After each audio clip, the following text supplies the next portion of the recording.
Good morning everyone, welcome back to my সম্পাস blog চ্যানেলে সকলকে অনেক অনেক স্বাগত জানিয়ে আজকের ব্লগটা শুরু করলাম। প্রথম থেকে শেষ পর্যন্ত দেখার অনুরোধ রইল। তোমরা সবাই কেমন আছো? আশা করবো যে যেখানে আছো সকলে ভালো আছো, সুস্থ আছো, আর আমিও ভালো আছি।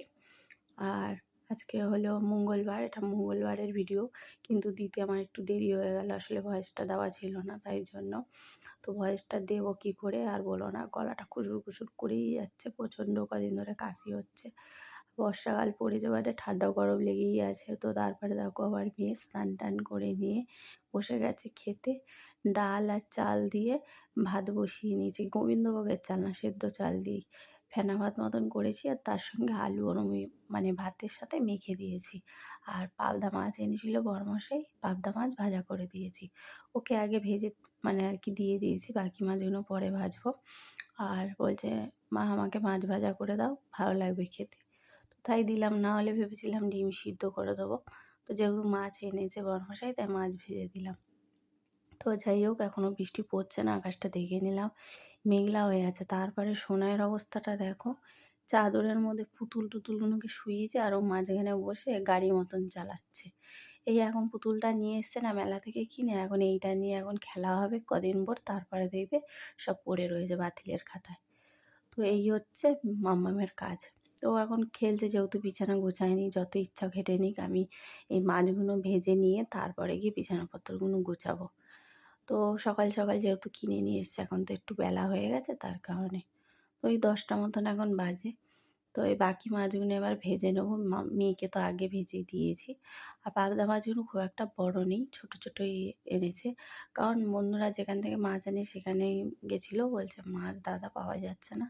আর আমার না বন্ধুরা, পাবদা মাছ খুব একটা ভালো লাগে না। তো বড়মশাইকে বললাম, কী মাছ এনেছো? বললো পাবদা মাছ, অন্য কোনো মাছ পাইনি। চিংড়ি মাছ পেয়েছি আর পাবদা মাছ, চিংড়ি মাছটা নিয়ে আসিনি, পাবদা মাছ নিয়ে এসেছি। তো আমি বললাম ঠিক আছে, কী করা যাবে। আমি খাবো না বলে তারা কি খাবে না? আমি তাও একবার বলেছিলাম আমার না পাবদা মাছ খেতে ভালো লাগে না। তো যাই হোক, একবেলা খেয়েছি। আর এই যে না ও কীভাবে বসেছিল পাটা তুলে, তাই সেটাই আমি ধরেছি। তাই বলছে তোমার খালি কাজ নেই না? তো আমি বলি না, কাজ নেই, তোর এই অভ্যাসটা আমি ছাড়াবো। টেবিলে বসেছিস, পা দুটো সুন্দর করে নিয়ে বসবি। তারপরে এখানে দেখো কাঁচা কুচা হয়ে গেল, এই যে জলটা ছেড়ে দিলাম, তো ড্রেন করে দিয়েছি। তো এখন এই মানে নোংরা জলটা বেরিয়ে গেলে তারপর জামা কাপড়গুলো ধোয়াতেই হবে। তো এই দিক করতে করতে সব আমাকে করতে হয়। আর এই এখন বৃষ্টি পড়ছে না, তাই বাড়িটা দেখছি, দেখো কী অবস্থা। আর শ্যাওলা হয়ে গেছে পুরো পাশটা। শ্যাওলা ছিল না, মানে পরিষ্কার করে দিয়েছিল বড়মশাই, যেহেতু ব্লিচিং পাউডার দিয়ে রেখেছিলাম। আবার বৃষ্টি হচ্ছে, তো আবার হয়ে গেছে। এবার কাচাকুচি হয়ে গেছে, এই জামা কাপড়গুলো বাইরেই মেলে দেবো। বৃষ্টি যেহেতু পড়ছে না, তাই ভাবলাম বাইরেই মেলে দিই, যখন হবে তখন তুলে নিয়ে দোতলায় গিয়ে দিয়ে আসবো। তো এই যে, কিন্তু মেঘ করে আছে, দেখতে পাচ্ছ তো, মেঘই রয়েছে, রোদ ওঠেনি।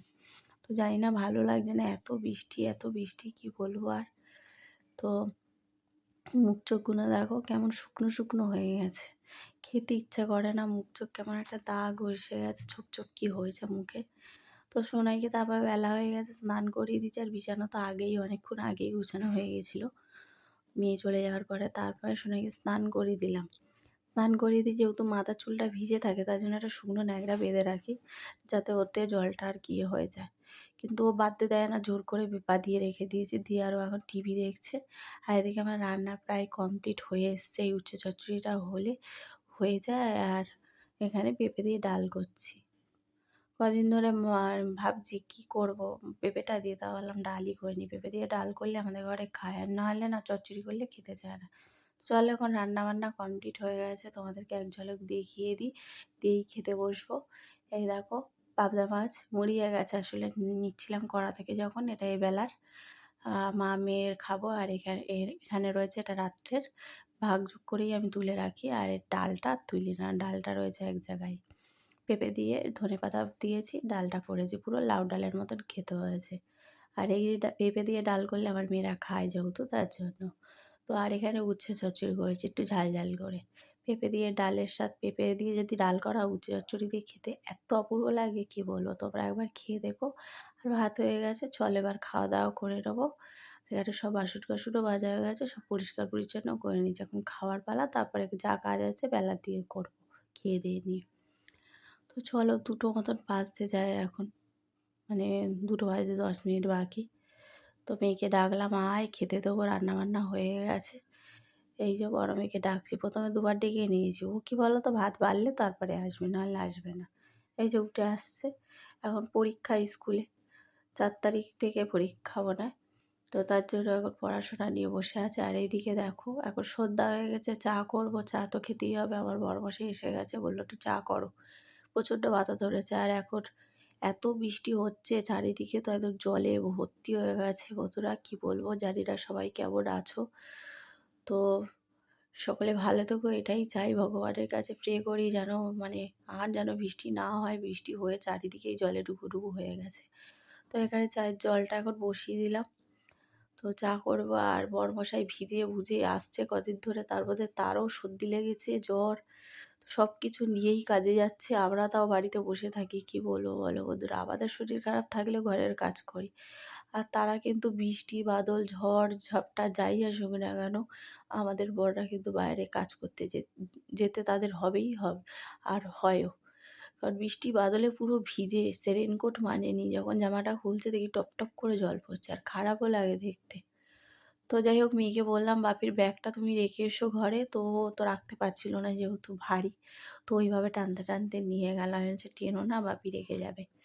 তো যাই হোক বন্ধুরা, ও রেখে এসছে ব্যাগটা। আর এখন এই যে চা বসাবো। আর বরমাস একটু ভেজিটেবিল চপ নিয়ে এসে প্রত্যেকদিন আসার পথে জিজ্ঞেস করে কী খাবার আনবো।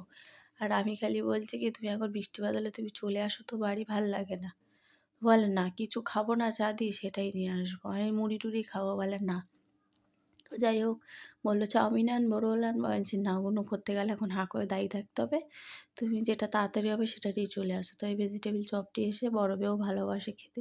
তার কারণে আর এই সোনার জন্য এখন দুধ আর চকোস দেবো, খাবে। তো বলছে, "মাম্মি চকোস দাও।" ও তো ওইসব খেতে পারে না, ও নাই বলে দেয় বন্ধুরা। যদিও একটু মুখে দিই না, ও খায় না। তো ছোটো মানুষ, যাই হোক, ওর এখন ভালো লাগে না। কিন্তু আমার মেজো মেয়ে আবার ভেজিটেবিল চপ খেতে চায় না। তো এবারে দেখলাম ওর বাপি জোর করাতে খেলো। তো এই যে চা বসিয়ে দিয়েছি। তো চা তো হয়েই গেছে, আদা দিয়ে বেশ করে লিকার চা করলাম। আর বড় মেয়ে তো কোচিনে গেছে, ও এসে খাবে, ওরটা রেখে দিই। ও মানে ভেজিটেবিল চপ খেতে খুব ভালোবাসে। আর এখানে মেজো মেয়ে এসে গেছে, মেজো মেয়ে চা দেবো না, ভেজিটেবিল চপ খাবে শুধু। তো চলো, সব রেডি করে নিচ্ছি, নিয়ে এবার ঘরে গিয়ে একদম মিটটাও নিয়ে বসবো, খাওয়া হবে। আর ভিডিওটা মানে বড় করবো না, এখানেই রাখবো, ঠিক আছে বন্ধুরা? কারণ দেখো, বরমাসে এসছে, একটু গল্প টল্প থাকে, আর ভালোও লাগে না, আর মনেও থাকে না, জানো তো বন্ধুরা, ভিডিওটা শেষ করার কথা। তার জন্যই ভাবলাম আজকে সন্ধ্যাবেলায় শেষ করে দেবো চা দেখিয়ে। তো এই যে চপ নিয়ে এসছে, এখন নিয়ে নিয়েছে, আমার বরমশাইয়ের জন্য এটা সাজিয়ে নিচ্ছি। সাজিয়ে গুছিয়ে দিতে খুবই ভালো লাগে, বিশেষ করে ওই মানুষটার জন্য তো আরও বেশি। তো যাই হোক, চলো আজকের মতন টাটা, আবার আগামীকাল দেখা হবে, ঠিক আছে? সবাইকে বাই, সি ইউ।